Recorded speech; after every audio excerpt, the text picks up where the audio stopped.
안녕하세요, 여러분. 오늘 또 제가 읽은 책, 그리고 앞으로 읽을 책을 소개를 하려고 이렇게 카메라를 켜보았습니다.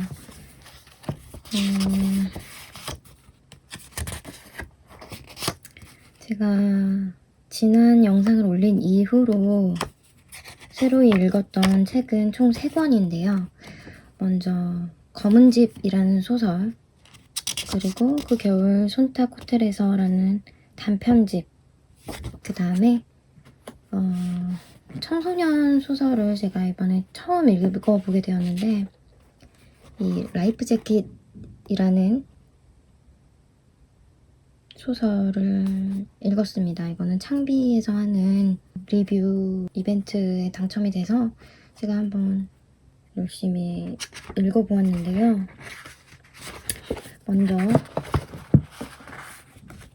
검은 집이라는 소설에 대해서는 제가 별달리 드릴 말씀이 없을 것 같아서 넘어가고, 그 겨울 손탁 호텔에서라는 소설은 제가 꽤 재밌게 읽었어요. 그거는 아마 웨스 앤더슨의 영화를 좋아하시는 분이라면 그 특유의 아기자기하면서도 약간 기괴함이 한 스푼 들어간 그런 느낌을 좋아하신다면 그 겨울 손탁 호텔에서라는 소설, 단편 소설집을 아주 재밌게 읽으실 것 같아요. 이거는 제가 이번에 새로 산 파우치인데요.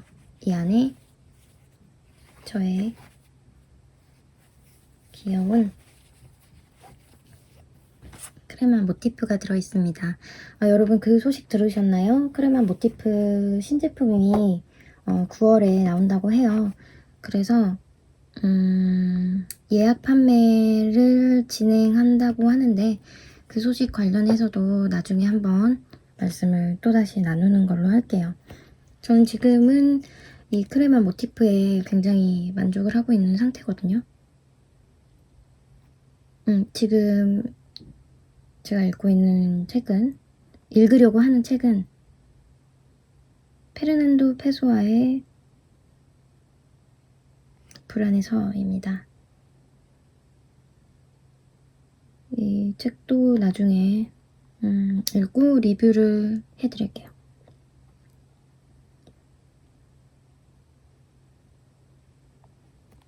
이렇게 제가 원하는 밑줄 그은 문장만 따로 몰아서 볼 수 있는 이런 기능이 있는데,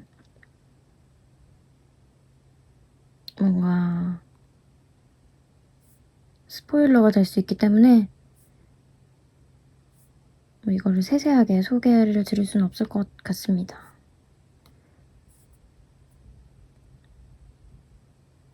아무튼 그 겨울 손탁 호텔에서라는 책은 추리 단편 소설집이에요. 그래서 총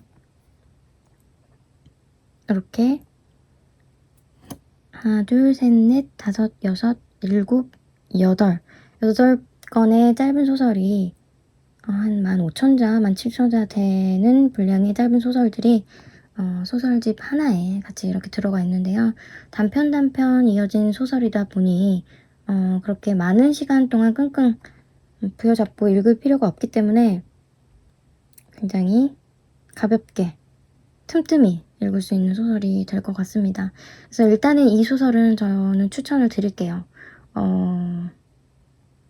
그렇지만 저의 스타일에 완벽히 들어맞았다고는 말씀을 드릴 수가 없겠네요.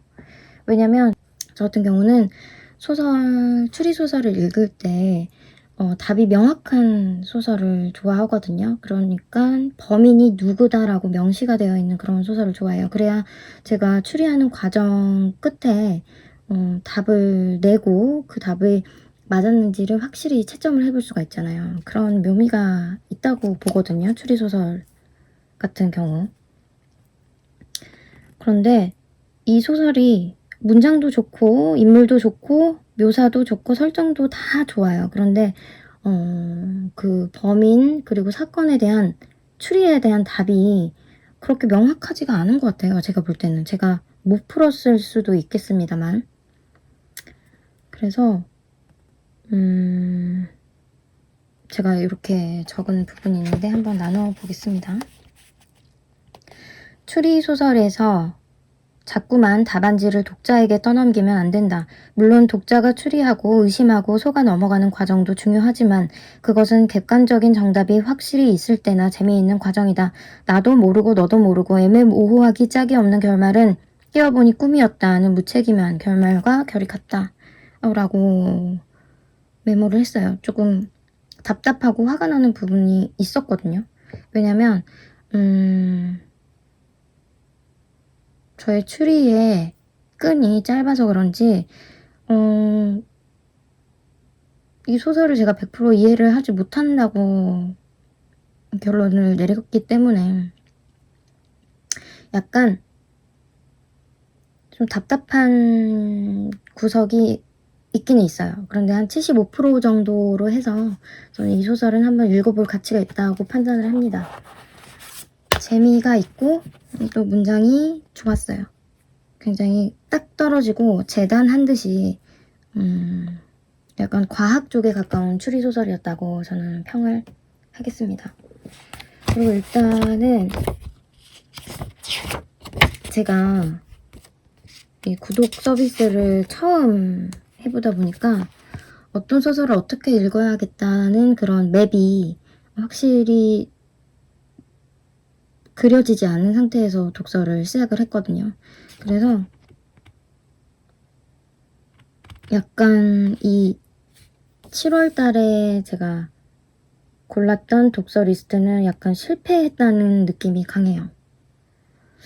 보면은 나는 앞으로 몇 번의 보름달을 볼 수 있을까? 그리고 주교 마땅한 사람들. 요 두 책은 오디오북이거든요.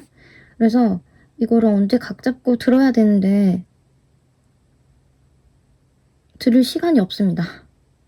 요새 제가 어떤 공모전에 제출을 하려고 단편 소설을 쓰고 있거든요. 그런데 보통이라면 제가 4만자 분량의 단편 소설을 쓴다 하면 한 달 이내로는 끝을 보거든요. 왜냐면 그보다 배가 되는 그런 분량의 소설도 3주 만에 쓴 경험도 있고, 그리고 그 이전에 썼던 책은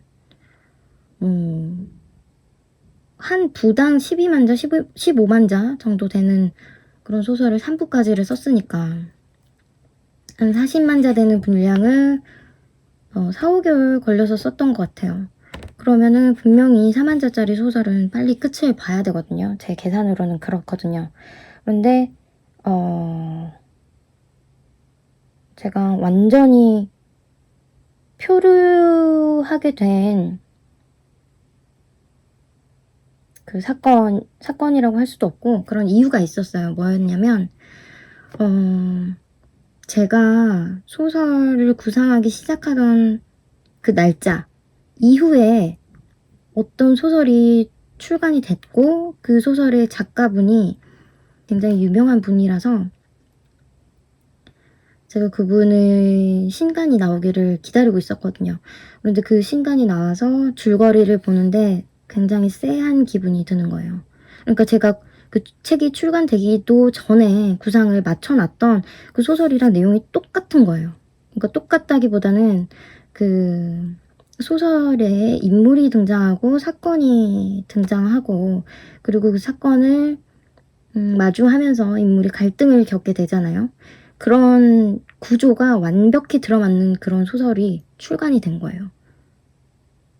그러니까 그 요소가 어떻게 그렇게 똑같은지 저도 잘 모르겠어요. 그러니까 저도 구상이 이 책이 출간되기 전에 끝났고 만약에 제 구상이 뭐 밖으로 새어나갔다고 하더라도 그 일주일 상간으로는 그 장편 소설이 나올 수가 없잖아요, 상식적으로. 그러니까 정말 우연에 의해서 그 작가분이랑 저랑 굉장히 똑같은 구조의 소설을 만든 거예요. 그런데 문제는 저는 아직 시작도 안 했다는 거. 그래서 부랴부랴 소설의 설정을 뒤틀기 시작했어요. 그런데 한번 김이 빠져버리니까 속도가 전혀 나지 않고 있었거든요. 그래서 마음고생을 굉장히 많이 했고 이 소설을 다 갈아엎기에는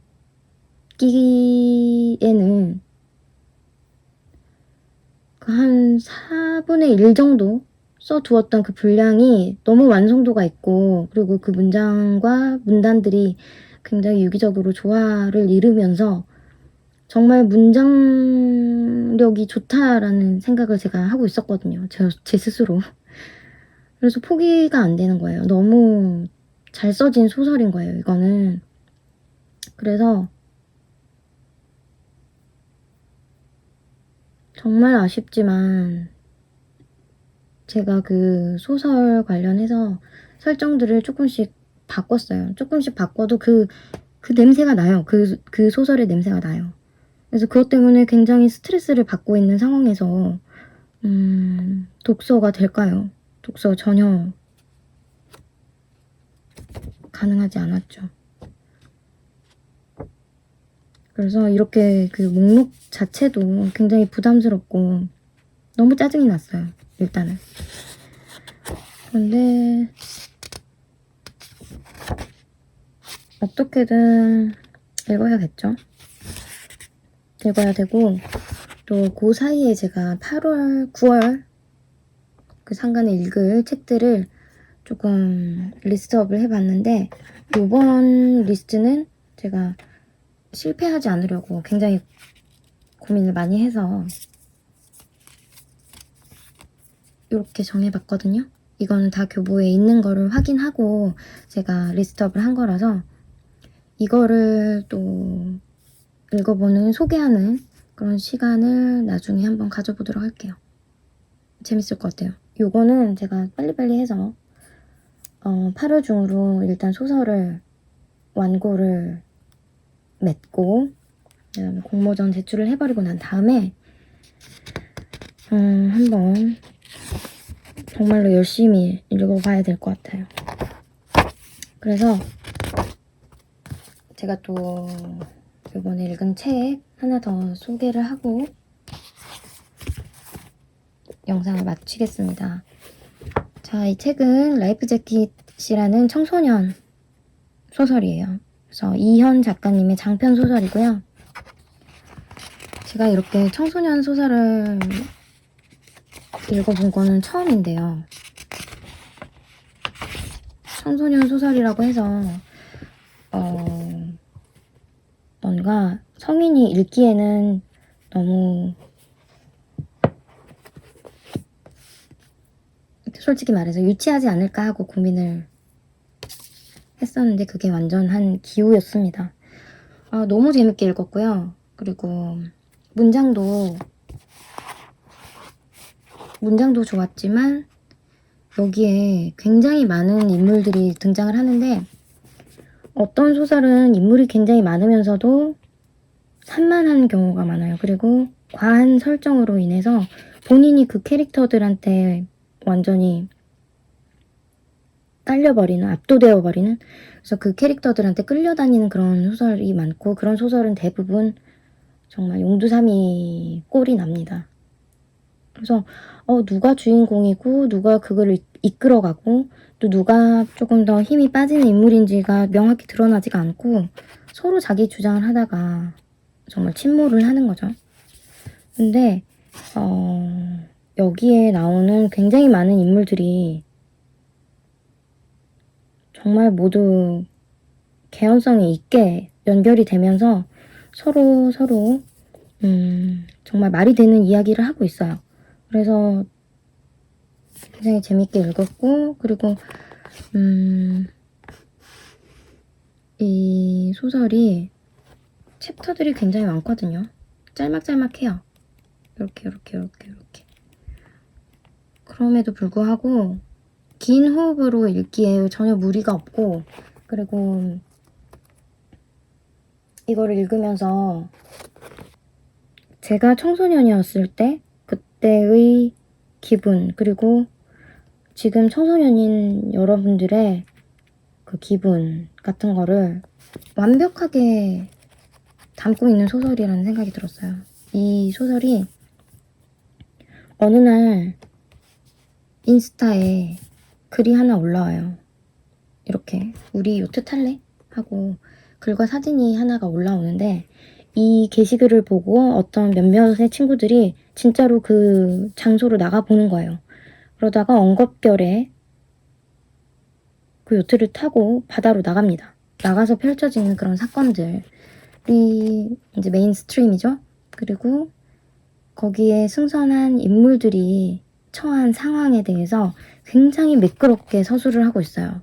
그래서 이 청소년들이 정말로 실제로 할 법한 그런 고민과 걱정거리들이 모두 여기 안에 담겨 있고, 그리고 사춘기라는 그런 시기가 정말로 이 파도가 치는 바다 같잖아요. 들쭉날쭉 하잖아요.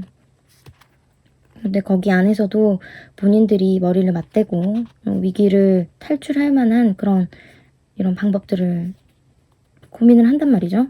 그런 걸 보면 그렇게 아이들이라고 해서 부모들의 부록 정도로 치부해서 이래라 저래라 하는 것보다는 본인들이 길을 찾아갈 수 있게 조금씩 울타리만 쳐주고 이 아이들을 존중해야 되겠다는 생각이 굉장히 많이 듭니다.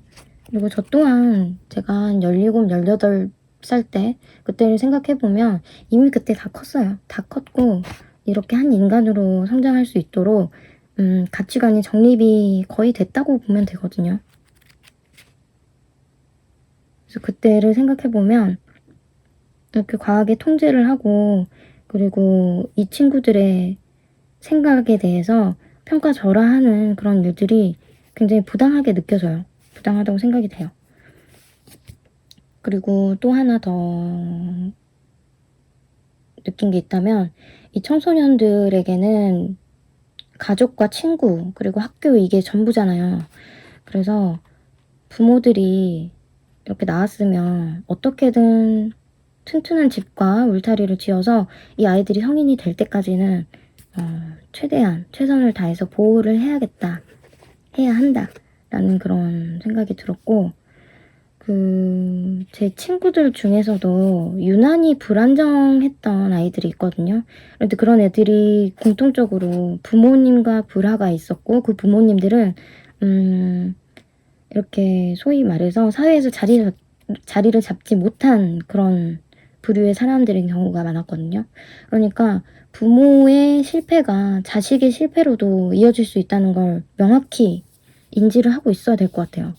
그래서 부모가 됐으면 그 이전에 자유롭고 그리고 굉장히 충동적이었던 그런 삶에서 벗어나서 한 인간의 생명을 책임질 수 있을 정도로 그렇게 올바른 삶을 살아야 하지 않을까라는 생각을 해보게 되었습니다. 암튼 여기에 스포일러가 될 만한 것들을 다 빼고 말하려니 말할 수 있는 게 별로 많이 없거든요.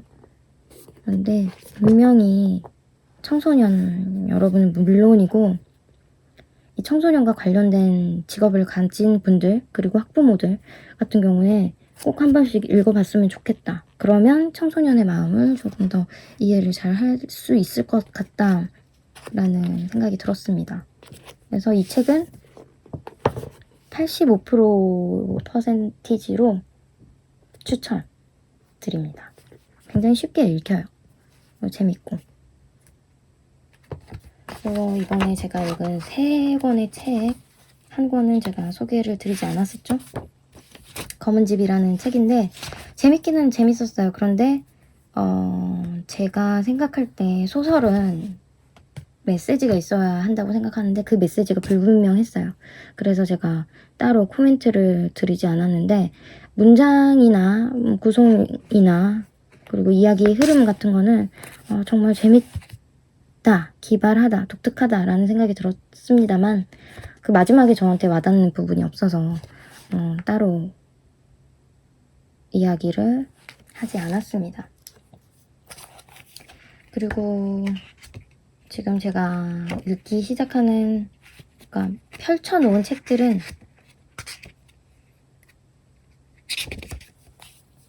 뭐냐면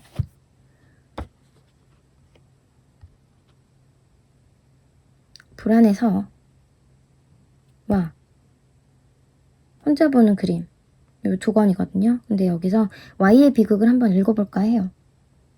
이게 정말 공포 미스테리, 추리 소설에 완전히 고전격인 그런 소설이고 잘 쓰여졌다고 하고 재밌다고 하니 한번 읽어보는 것도 좋을 것 같아요. 그리고 일단 이 목록에 있는 책들은 6개월 내로는 제가 읽어야 되거든요. 그래서 언제든지 읽기는 할 건데 어떤 식으로 읽어볼지는 아마 다음 영상에서 말씀을 드릴게요. 그리고 아까 말씀드린 대로 요거 크레마 신제품이 나온다고 하는데 그것도 저는 한번 사볼까 하거든요. 왜냐면 이 6인치 기기가 제일 그래도 휴대성이 좋고 또 가독성도 나쁘지 않아요. 그러니까 저는 팔마를 써봤잖아요. 팔마 같은 경우는 확실히 집중이 안 되는, 저에게는 맞지 않는다는 생각이 들었고 웹소설을 볼 때는 괜찮은데 제가 웹소설을 잘 읽지 않아서 그게 문제였거든요. 그래서 그냥 일반 단행본을 읽기에는 이런 직사각형 모양의 기기가 훨씬 낫다는 생각이 들어요. 이렇게 어느 정도 책의 비율을 유지하고 있는 이 책다운 전자책 리더기가 저에게는 그래도 조금 맞다라는 생각이 들었고, 또 제가 교보쌤 7.8 2세대도 가지고 있는데 그거는 정말로 책이랑 비율이 비슷하거든요. 크기도 그렇고. 그래서 완전히 각을 잡고 책을 읽겠다 하는 경우에는 그게 제일 좋은 선택이 될 것 같고, 그런데 저는 이 6인치가 손이 더 잘 가더라고요. 그리고 제일 많이 읽고 있는 거는 7인치짜리 리디페이퍼 4인데요. 저게 범용기로 나온다면 저는 진짜 깔별로 살 의향이 있습니다.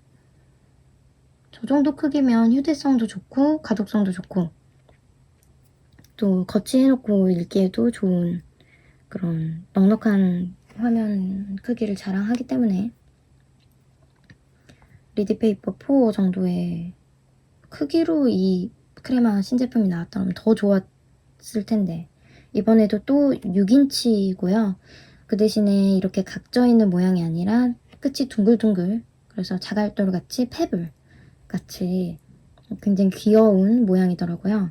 그래서 그거는 제가 한번 구매를 해볼까 하는데 이제 두 개를 써보고 모티프가 나은지 페블이 나은지를 한번 써보고 어떤 거를 방출하거나 아니면 두 개 다 놓고 병렬 독서를 하면 좋을 것 같기도 하고요. 그래서 페블을 구매하게 되면 또 여러분들께 이렇게 자세히 소개도 한번 해드릴게요. 저의 귀여운 새로운 파우치, 그리고 그에 쏙 들어가는 이 크레마 모티프를 마지막으로 해서 인사를 드려야 될 것 같네요. 아무튼 저는 그 소설 완전히 구성이 똑같은 그 출간된 그 소설 굉장히 재밌더라고요. 또 그 소설 때문에 굉장히 스트레스를 받았지만 한편으로는 그거를 제가 알아채서 다행이라는 생각이 들었어요. 왜냐면 굉장히 유명한 작가의 소설이고 지금도 굉장히 성적이 굉장히 좋더라고요.